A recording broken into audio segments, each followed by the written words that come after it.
আরে একটা কথা এত না পেঁচিয়ে সোজাসুজি বললে হয় না। আপনি এমন করছেন কেন? আমি তো আপনাকে বলেছি যে আমি বিয়ে করতে ইন্টারেস্টেড না এখন, আপনি তারপর আমার পিছু ছাড়ছেন না কেন? কারণ আপনি বিয়ে না করার জন্য যে এক্সকিউজ দেখাচ্ছেন সেটা ঠিক না।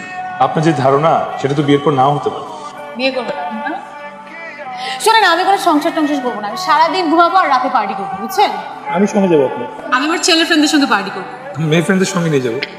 আপনার মা, তার দেখাশোনা আমি ঠিকভাবে করবো না। আমি তো ভালো বউ হবো না। দেখাশোনা এমনি করতে হবে না, আসলে অনেক কাজের লোক আছে।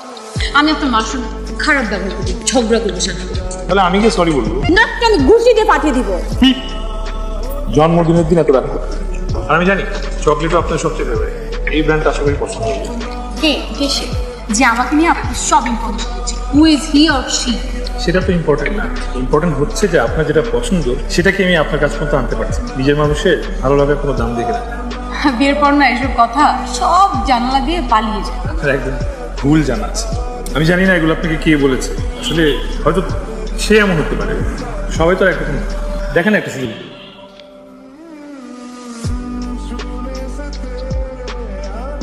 তাহলে আমরা পরশু দিনই যাই। হ্যাঁ, সেটাই ঠিক হয়। ভালো এসছিস? শোন, আমি আর আপা ঠিক করেছি পরশু দিনই আমরা সবাই মিলে হই হই করে বিয়ের শপিং করতে যাব, ঠিক আছে? ওকে, খুব আনন্দ নিয়ে আমরা শপিং করব। ভয় পেয়েছেন তাই না? মনে হয়েছে কি জানি কিনে ফেলি। কিন্তু বলেছিলাম আপনার যা যা ইচ্ছা আপনার। কেন সেদিন কি বলেছেন সেটা ভুলে গিয়েছেন? কোন দিন? নিজের মানুষের পকেট ফাঁকা করলে পরে নিজেরই সাফার করতে হয়। তবে নিজের মানুষ হতে পেরেছি। কি আর করবো, পিছু তো চালবেন না। আপনি কি চাচ্ছেন পিছু ছেড়ে দিই? চাইলে তো আর এখানে বসে থাকতাম না। আছে যাইতে হবে একটু বসবো। কি ব্যাপার, তোমাকে এত টেনশনে যাচ্ছে? না, টেনশনের কিছু না আর কি। দেখ, আমি ওদিন লক্ষ্য করলাম যে প্রীতির বড় বোন আর কি, কি চমৎকার মেয়ে, কি যেন নাম ওর, সীমা না? সীমা না? ও 4 বছর বিয়ে কাছে হয়নি। আচ্ছা ঠিক আছে, ওরা নেয়নি। প্রীতির খালা নিঃসন্তান, মানে ওদের কি এটা বংশের কোনো প্রবলেম কিনা, মা খালাদের এরকম হলে তো প্রীতিরও এই প্রবলেমটা থাকতে পারে। এখন যদি তুই মানে আমাদের যদি ভাগ্য খারাপ হয় যে তুই নিঃসন্তান থাকলে এটা কেমন হবে? আপা, আমি যদি চাই যে প্রীতিমাকে একটু বিয়ের আগে ডাক্তার দেখিয়ে একটু টেস্ট করিয়ে নিতে, নিশ্চয়ই আপনি আমাকে ভুল বুঝবেন না আপা। আমি আসলে কিরকম একটা আতঙ্কিত বোধ করছি আর কি। আমার তো একটাই সন্তান আপা, প্লিজ আপনি ভুল বুঝবেন না।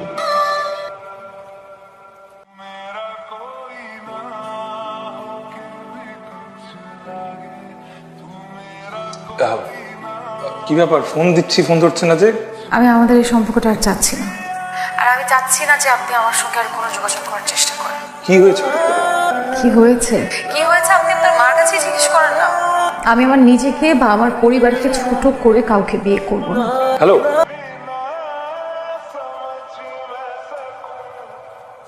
আম্মু তুমি বাসায় কেন গেছো? সেটা তো তুমি খুব ভালো করে জানো কেন গিয়েছিলাম। তোমাকে আমি এত করে মানা করছি, সেদিন বুঝাইলাম, তারপর তুমি কেন করলে কাজটা? হ্যাঁ, কারণ সেটা আমি প্রয়োজন বোধ করেছি। আর তোমার বোঝানোটা আমি মানবো কেন? তুমি আমার সন্তান, তোমার ভালো মন্দ দেখার ব্যাপারটা আমার করতে হবে। দেখো বাবা, আমি চাই না যে ভবিষ্যতে আমার ছেলের কোনো সন্তান থাকবে না, আমার ছেলে বাবা ডাক শুনতে পাবে না, সেটা আমি সহ্য করতে পারবো না। আমার কলিজা ফেটে যায়। আমাকে কেউ দাদু বলে ডাকবে না, আমি তাকে টিফিন খাইয়ে দেবো না, সেটা তো আমি মানতে পারবো না। সেই জন্য আমি গিয়েছি। আর সেটা কোনো খারাপ কিছু না, দোষের কিছু না। প্রীতির যদি কোনো সমস্যা থাকে সেটা সলভ করবো আমরা, চিকিৎসা করবো আমরা, সেই জন্য গিয়েছি। অনেকবার মানা করছি, সেটা অন্যভাবে করা যেত। তুমি কাজটা একদম ঠিক করো নাই।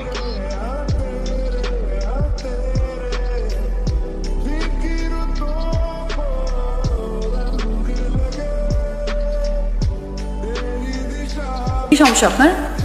আপনি আমাকে এতবার ফোন করছেন, এখন আপনি আবার আমার বাসার সামনে চলে এসেছেন কেন? আমি জানি, বুঝতে পারতেছি তুমি রাগ করে আসো, খুব স্বাভাবিক। আম্মু যেটা করছে এটা খুবই খারাপ করছে, আমি তাকে মানাও করছি। তো আমার কোনো ফল্ট নেই। আর বিয়ে তো আমরা করবো, আমার এই ভুলটা স্কিপ করা যায় না। আমি তো আপনাকে বিয়ে করবো না। আগের থেকে অনেকবার বলেছি, আবারও বলছি, আমি আপনাকে বিয়ে করবো না। আমি মনে করি আপনার পরিবারের না সম্মান আছে, কিন্তু আপনি বারবার আমাকে, আমার ফ্যামিলির মানুষজনকে ফোন দিয়ে আপনি আপনার এবং আপনার পরিবারের সম্মান নষ্ট করছেন। আমি আশা করি আপনি কাজটা করবেন না। প্রীতি, একটু কথা ছিল। কেন এমন করছেন? আপনি কি চান আমি সিন ক্রিয়েট করি? আমি আপনাকে ভালো করে বলছি, আপনি প্লিজ আর এরকম করবেন না। প্লিজ আমার কথাটা শোনো। আমি তো কোনো দোষ করি না, তুমি কেন আমাকে পানিশমেন্ট দিচ্ছ? আমি পারতেছি না রেখাবে। আমি না আপনার কথা শুনতে পাচ্ছি না। প্লিজ আমাকে ডিস্টার্ব করবেন না, please. Priti please, Priti come on.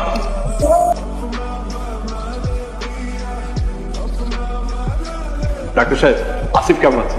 অবস্থা ভালো নাই, খুবই খারাপ। এখনই ইমার্জেন্সি 3 ব্যাগ রক্ত লাগবে। আমি রক্ত দেবো। আপনি রক্ত দিবেন? কিন্তু আরো তো ডোনার। আমার ছেলের রক্ত লাগে, সব রক্ত আমি দিয়ে দিব। কিছু মনে করবেন না, আমরা ডাক্তার। একজনের কাছ থেকে 3 ব্যাগ রক্ত আমরা নিতে পারবো না। আমারও বি পজিটিভ, আপনি আমার কাছে। আপনি বি পজিটিভ? আপনি শিওর? আসেন আসেন আসেন।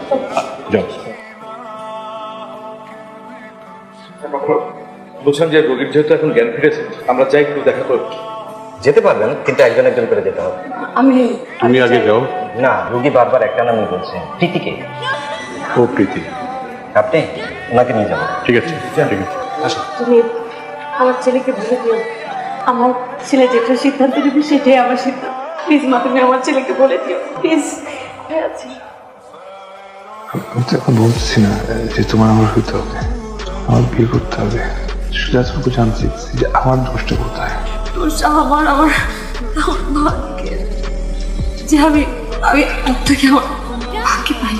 মানে সেদিন আপনার মা যখন আমাদের বাড়িতে গিয়েছিল, সেই কথাগুলি বলেছিল।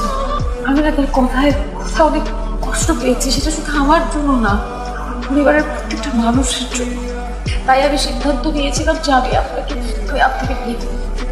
কিন্তু আমি আপনাকে হারাতে চাই।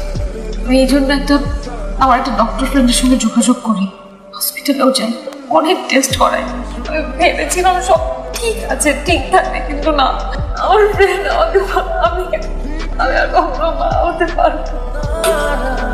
এটা জানার পর আমি চাইনি যে আমার জীবনটা আপনার সঙ্গে কিছু আমি আপনাকে ইগনোর করেছি। তোর কেন বললো যে এটা জানার পর আমি তোমাকে বিয়ে করতে যাবো না? যখন আপনার মা সন্দেহ করেছিল তখনই রাজি ছিল, আর এখন যখন জানতে পারবে যে আমার মা হওয়ার কোনো সম্ভাবনা নাই, তখন আপনার মা কি কখনো আমাকে মেনে নিবে? আমি চাইনি যে আপনার মতো একজন মানুষের জীবন নষ্ট। আমি সত্যি চাই। Life is not a bed of roses. এটা সহজ না জীবন, তারপর তো জীবন চলে। আমার বোনকে দেখো, আমার খালাকে দেখো, তারাও তো নিঃসন্তান। তার মানে কি তারা চিরকালের জন্য অসুখী?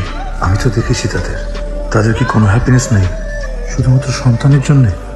আর কে বলেছে তুমি মা হতে পারবে না? আমরা চেষ্টা করবো, আমরা ডক্টরের কাছে যাবো, আমরা কিওর করার চেষ্টা করবো। আর যদি সেটা না হয়, তাও কে বলেছে তুমি মা হতে পারবে না? আমরা সন্তান দত্তক নিব। শুধু কি নিজের বোনের ভালো সন্তানকে বড় করে কতজন করতে আছে যারা নিঃসন্তান। আর এই পৃথিবীতে কতগুলো শিশু আছে যারা এতিমখানে একটা বাবা মার আশায়। আমরা তো সেই বাবা মাকে নিতে পারি।